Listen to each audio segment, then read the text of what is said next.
কুণাল ঘোষের সেনাপতি পদ দেখান বলে পোস্ট একাধিক নেতার, এতেই জোর জল্পনা অভিষেক সক্রিয়ই আছেন দাবি করছেন ফিরহাদ হাকিম।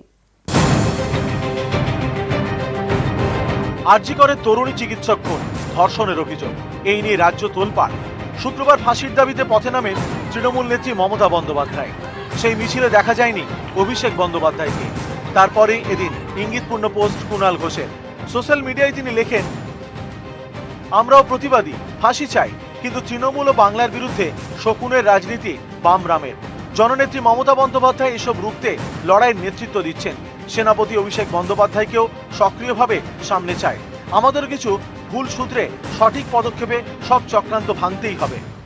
মনে হয় শীর্ষ নেত্রী মমতা বন্দ্যোপাধ্যায় তিনি নেতৃত্ব দিচ্ছেন এবং আমাদের সেনাপতি সর্বভারতীয় সাধারণ সম্পাদক অভিষেক বন্দ্যোপাধ্যায়কেও সক্রিয়ভাবে এই লড়াইতে সামনে চাই।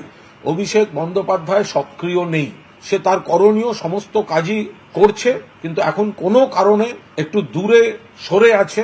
আমরা স্বনির্বন্ধ অনুরোধ করছি তাকে মমতাদির নেতৃত্বে লড়াইতে অভিষেক বন্দ্যোপাধ্যায়কেও সক্রিয়ভাবে সামনে চাই। শুধু কুণাল ঘোষ নন, ঘাসফুল শিবিরের একাধিক নেতাই সেনাপতি পদ দেখাক বলে সোশ্যাল মিডিয়ায় পোস্ট করেছেন। কোনো মতভেদ নেই, কিচ্ছু নেই, তৃণমূল একসাথেই রয়েছে। ওকে বোধহয় ডাক্তার ওই চোখের ব্যাপারে একটুখানি করতে বলে। অভিষেক সবসময় সক্রিয় আছে, এই নয় যে সবসময় মুখ দেখিয়ে সক্রিয় থাকতে। অভিষেক অত্যন্ত সক্রিয় আছে এবং আমাদের সাথে আছে। আমি বিশেষ করে আমি বলছি, আমরা কটা দিন আছি, অভিষেকরা তো নেতৃত্ব দেবে, নাহলে মমতা ব্যানার্জির আদর্শকে নিয়ে এগিয়ে যাওয়া যাবে কি করে?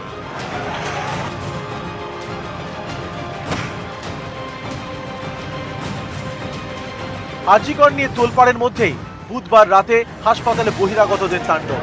এতেই চূড়ান্ত ক্ষুব্ধ হন অভিষেক বন্দ্যোপাধ্যায়।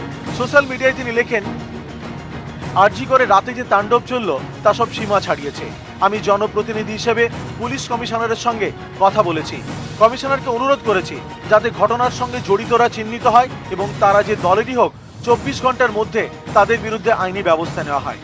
আন্দোলনকারী চিকিৎসকদের দাবি যুক্তিসঙ্গত, এইটুকু তারা সরকারের কাছে দাবি করতেই পারেন। চিকিৎসকদের নিরাপত্তা অবশ্যই সবার আগে দেখা উচিত।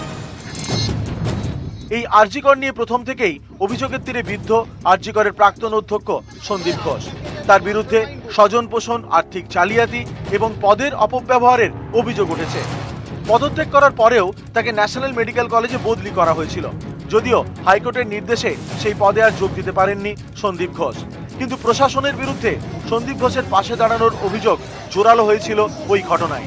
এরপর আরজি করে ঢেউয়ের মতো একের পর এক ইস্যু সামনে এসেছে, যাতে চাপ বেড়েছে শাসক দল ও সরকারের।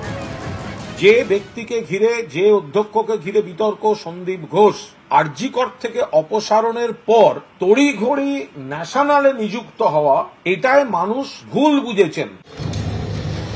অনেকে মনে করছেন আগে ভাগে ব্যবস্থা নিলে হয়তো আরজি করের জল এত দূর গড়াতো না। এর জন্য অনেকটাই দায়ী প্রাক্তন অধ্যক্ষ সন্দীপ ঘোষ।